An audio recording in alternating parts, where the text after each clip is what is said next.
السلام عليكم ورحمة الله وبركاته. أهلا بكم في حلقة جديدة. إن شاء الله في الفيديو ده هنتعلم أو هنعرف إزاي نعمل تجزير لنوى التمر بسهولة جدا. ناس كتير كانت سألتنا عايزة تتعلم طريقة تجزير نوى البلح أو نوى التمر. تجزيره سهل جدا، كل اللي احنا محتاجينه هو النوى اللي معانا. أي نخلة طبعا. مش هدينا نفس الصنف في الغالب يعني، لأنه بيكون تلقيح النخل تلقيح خلطي. فعشان كده نوع الذكر غير نوع الأم أو الشجرة المثمرة، فعشان كده هنلاقي هيطلع لنا صنف مختلف. في الغالب بيكون صنف مجهول، ممكن يطلع صنف جيد وممكن يطلع صنف سيء وممكن يطلع ذكر. عشان كده هنتعلم برضو التجزير. ممكن تنفع معانا كنوع نخيل زينة أو ممكن نزرعها كتجربة لو عندنا مكان كبير. هيفيدنا كتير وهنعرف إن شاء الله.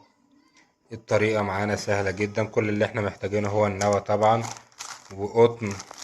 قطن أي نوع قطن أو ممكن قماش أو ممكن أي حاجة تكون ينفع فيها التجزير. بعد ما بنجيبها اهي بنلف النوايا كويس وبنبلها بس في المية. ممكن نجيب علبة زي ديت وممكن نجيب ازازة، اي حاجة متاحة عندنا. ازازة، كيس، ممكن برضو كيس بلاستيك ونحط فيه النوى. هتنفع معانا وهتشتغل معانا بالطريقة دي.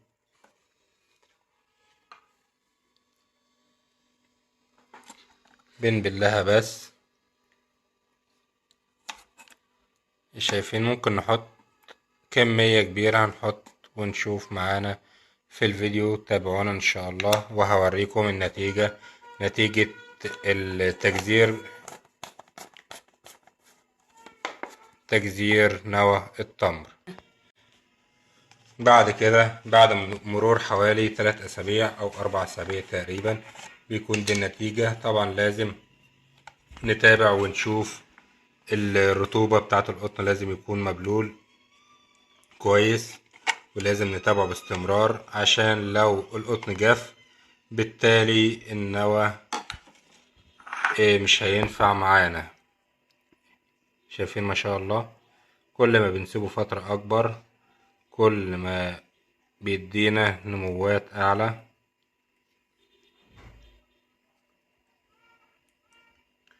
اللهم بارك. تجزيره سهل جدا، تجزيره سهل جدا. يا شايفين؟ ده شكل من نبات واحد. اللهم بارك.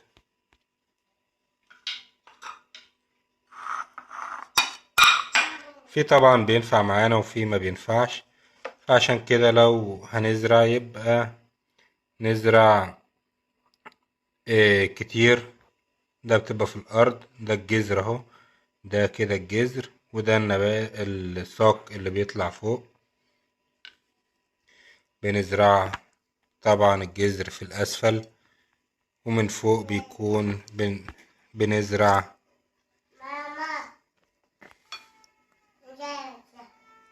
كل ما بنسيبه فترة أكبر كل ما بيدينا نموات أعلى.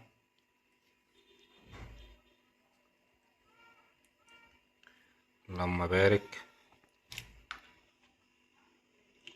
تجزيره سهل جدا، تجزيره سهل جدا. يا شايفين؟ ده شكل من نبات واحد. اللهم بارك.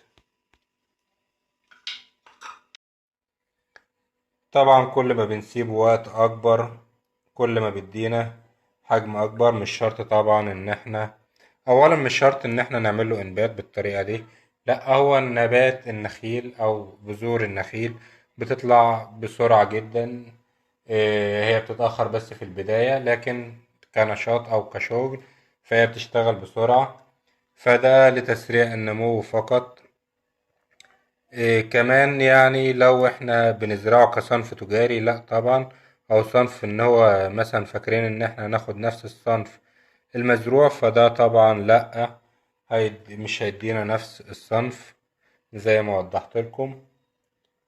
ده شكله اهو، ده العود او الساق بتاعه، وده الجذور اهي، الساق اهو، وده الجذور، شايفين الجذور بتبقى عاملة ازاي.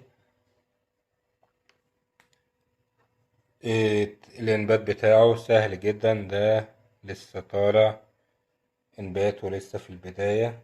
يعني شايفين الفرق بين الصغير وبين الكبير، في فرق طبعا. ده طبعا انا كنت حطيته بعدها برضو بفترة. اهم حاجة في الموضوع ده هو اغلاق الكيس او العلبة اللي معانا، اللي احنا عاملين فيها التجزير، اغلاقها كويس. وطبعا القطنة تكون مبلولة، ينفع احسن انبات يكون في القطن، ان القطن بيمتص المية وبيحتفظ بيها، فبيدي للنبات بتاعنا او للبذور الجو المناسب له. يعني انا فاكر واحنا صغيرين لما عملنا عملية التجزير للإنبات، كان إنبات الفول تقريبا واحنا في الابتدائي، جابوا لنا برضو علبة والقطن وبذر الفول وعملنا الإنبات ده. ده كان أول عملية إنبات فاكرها عملناها واحنا صغيرين، كان نبات الفول، اشتغلنا عليه وعملنا له إنبات.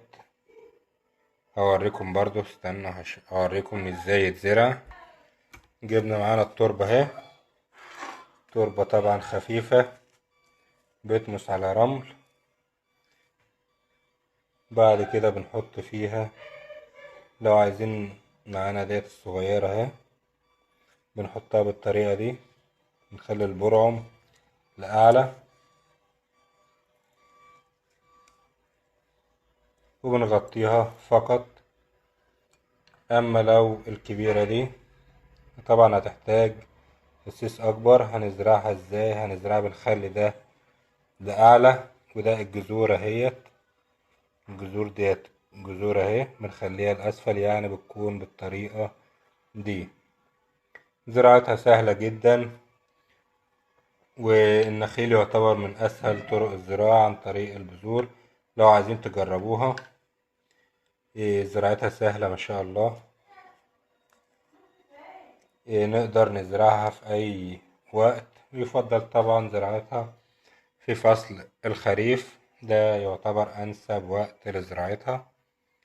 أتمنى تكونوا استفدتم من الفيديو، وإن شاء الله تابعونا لتعلم طرق زراعة كتير ومختلفة بإذن الله.